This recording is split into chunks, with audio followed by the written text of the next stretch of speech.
Clockmaking continues in New England to the present day, and there were makers in the middle of the 1900s up until more recently that made very high quality reproduction clocks, either long case clocks, banjo clocks, girandole style ones. One of the most well known and notorious was Elmer Stennes.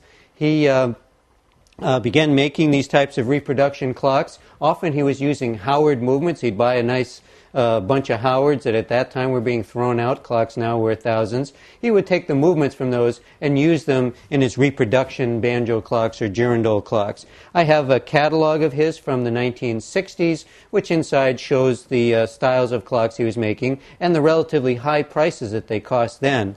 Now his reproduction clocks often cost as much as some of the original ones that he was copying, partly because, again, of his notoriety. Elmer Stennes, we've been told, was a hard-drinking guy. He perhaps had a short temper, and he shot and killed his wife and ended up doing only a few years in jail for it, and ended up even making clocks while he was in jail, and they're inscribed inside, like MCIP, Massachusetts Correctional Institute, Plymouth, where he was incarcerated again for just a few years.